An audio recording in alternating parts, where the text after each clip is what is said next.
This is Henry Doktorsky, the author of Killing for Krishna, The Danger of Deranged Devotion. Introduction. His Divine Grace, Srila Kirtan Ananda Swami Bhaktipad, Keith Gordon Ham, the son of a Baptist minister and one of A.C. Bhaktivedanta Swami Prabhupada's first disciples and his first sannyasi, ruled the New Vrindaban community with an iron fist. Residents had to willingly submit to his authority or get out. It had been that way since 1972, if not earlier, when Kirtan Ananda had become the sole authority in the community. This cultish attitude increased when Bhaktipad became the initiating guru for New Vrindaban after Prabhupada passed away in 1977. Rebellious blasphemers who had doubted or challenged his authority had been threatened. Subal Das, the editor of the Brijabasi Spirit, 1981. Beaten bloody, Jadharani Devidasi, Judy Kozlovsky, 1980. Or murdered, Chakradhari Das, Charles St. Denis, 1983. Bhaktipad was not afraid to use violence against undesirable influences. During a New Vrindavan councilors meeting on June 13, 1984, Bhaktipad said that if community enforcers could, quote, cut off a few hands, a few balls, and shoot a few people, unquote, petty crime would be eliminated at New Vrindaban. One New Vrindavan resident who offended Bhaktipad, Chakradhari Das, Charles St. Denis, known as a fringy, one who doesn't strictly follow the regulative principles, disappeared on the night of June 10, 1983, after a planting party at his Blue Boy nursery on the outskirts of the community. Although Bhaktipad later claimed Chakradhari had secretly left the community for parts unknown without telling anyone, others suspected that he had been murdered by New Vrindavan's chief enforcer, Tirtha, Thomas A. Drescher, to protect Bhaktipad's honor. Some weeks before his disappearance, Chakradhari had heard from Hayagriva Das, Howard M. Wheeler, Kirtan Ananda's homosexual lover. They met at a gay bar near North Carolina State University in Chapel Hill in October 1960. And the co-founder of New Vrindavan, whose tongue had been loosened by intoxicants which Chakradhari, a drug dealer, had sold to him. That the pure devotee, self-realized guru of New Vrindavan, Kirtan Ananda Swami, had been enjoying illicit sex at late-night parties with the young homosexual illegal laborers at New Vrindavan. Chakradhari was shocked to hear this. A Swami vows to avoid all sexual activities for life, and the next time he saw Bhaktipad, he angrily confronted him, others were present, about breaking his sannyas oath. This hostile encounter ultimately resulted in Chakradhari's death certificate. Chakradhari's son, Bhima Karma, noted, quote, my father's accusation against Bhaktipad was seen as a blasphemy, and at that time at New Vrindavan, blasphemy was not treated lightly. The Guru was Krishna's direct manifestation, and his word was as good as God's. Anyone who disagreed with, let alone challenged the Guru, was considered a demon, and demons could not be permitted to live at the holy Dham and contaminate the pure atmosphere, unquote. After the demise of Chakradhari, some Brijabasis, New Vrindavan residents, began fearing for their lives. Would they be next? Bhaktipad had grown so powerful and ruthless that most thought only a madman would oppose the undisputed king of New Vrindaban, who boasted, quote, not a blade of grass moves in New Vrindaban without my knowledge, unquote. Yet one such madman, a former New Vrindavan resident, had the guts to challenge the biggest and baddest guru in ISKCON. Salochand Das, Stephen Bryant, 1952 to 1986, began a crusade against Bhaktipad and the other zonal acharyas, the 11 senior ISKCON leaders who had in 1978 appointed themselves as successors to Srila Prabhupada, which eventually ended in his murder.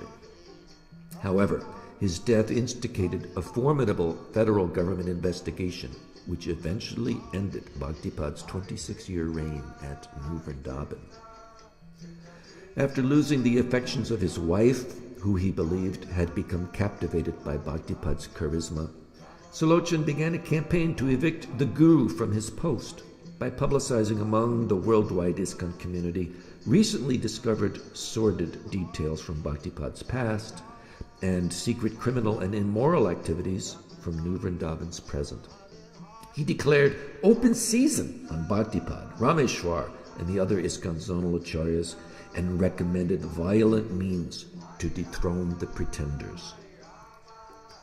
The leading Brahmins and Kshatriyas at ISKCON temples in West Virginia, Ohio, and Southern California took his threats seriously, and after 6 months of plotting, succeeded in hunting down the demon and killing him.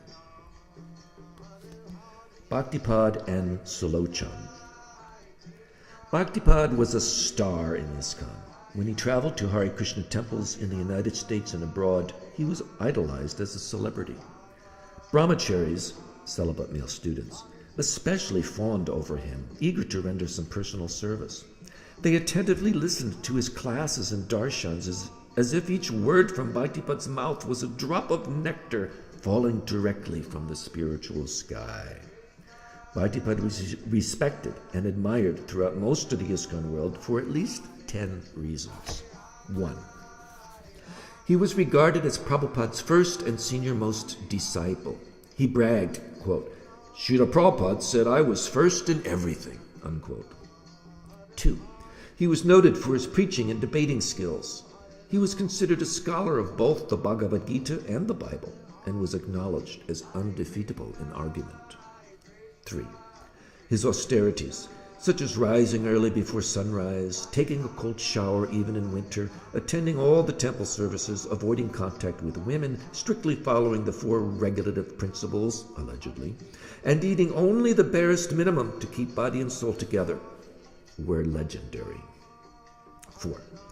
He was adored for his great love and affection for his spiritual master, which was poignantly exhibited when he shed profuse tears of separation on a number of occasions, such as when Prabhupada was ill or when he passed away.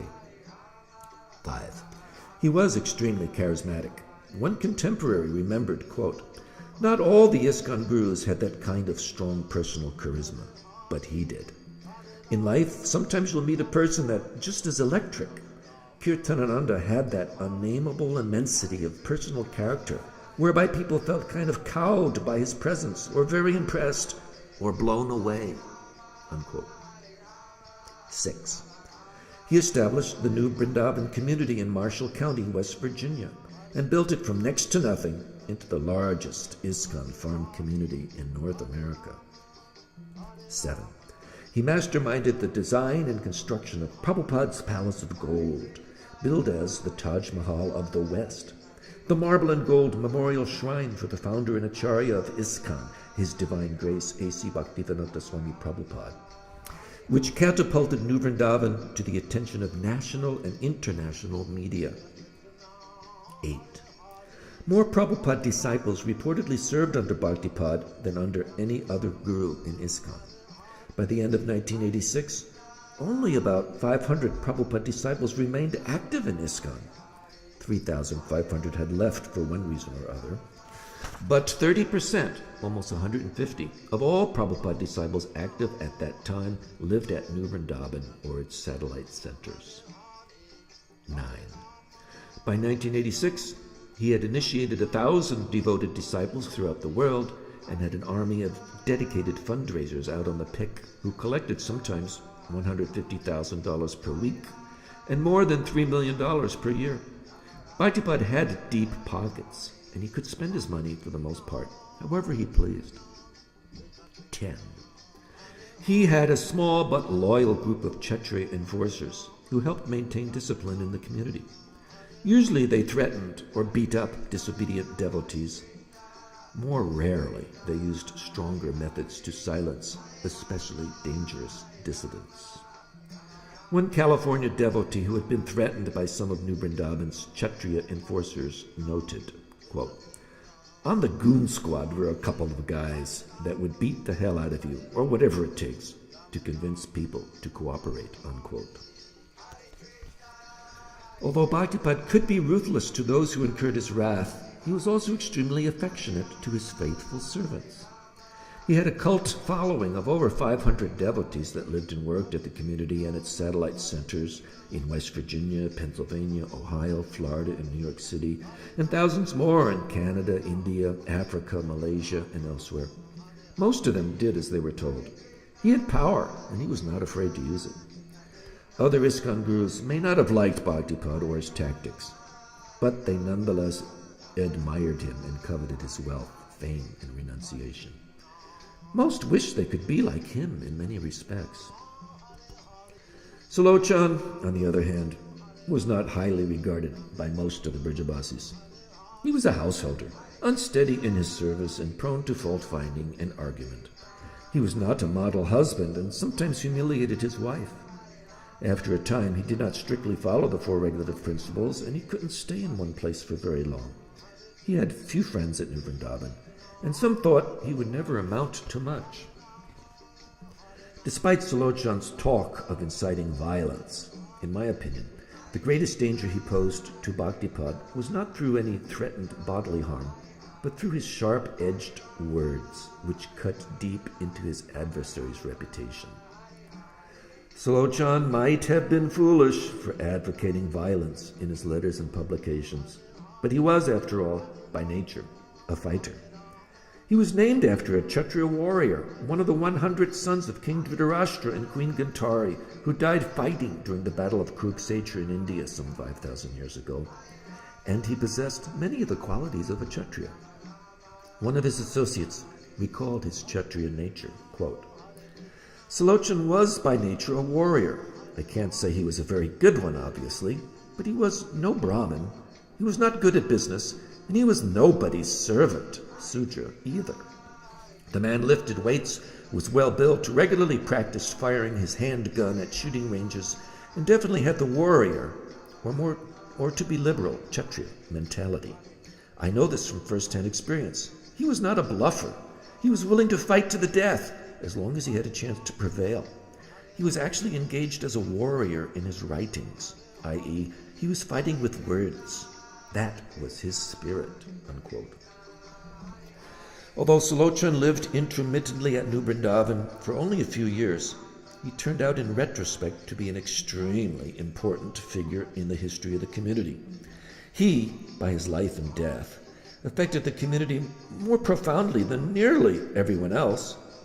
After a year and a half, October 1984 to May 1986, of mostly frustrated attempts to educate the devotee community about the vices of Bhaktipad and the other zonal acharyas, Sulochan gave up his impossible dream to dethrone his arch-nemesis. He was no longer a threat to Bhaktipad and the other ISKCON gurus. He had, more or less, given up his quest and found another woman with whom he wanted to marry and settle down. It was then that he was tragically and ironically murdered. But in death, Sulochan was able to do what he could not do in life: bring down the mighty Bhaktipad. The prolonged, subsequent legal battles drained the seemingly all-powerful guru of men and money. The criminal allegations facilitated his speedy expulsion from ISKCON, and then, 7 years later, his house of cards was smashed completely when the last straw was added to the already heaping haystack of alleged sexual molestations of boys and young men, the Winnebago incident of September 1993, which divided the community and soon after effectively ended Bhaktipad's 26-year reign as the sole uncontested authority and king of New Vrindaban. A few years later, at his 1996 trial, he pleaded guilty to charges of mail fraud after his once devoted disciple Tirtha Swami turned against him and threatened to implicate him in the murders of Sulochan and Chakradhari. Anuttama Das Jeffrey Walker, ISKCON's International Director of Communications and co-GBC representative for New Vrindaban, appropriately noted, quote, "I think both Steve Bryant and Kirtan Ananda Swami were kind of like two trains on a track headed for a collision."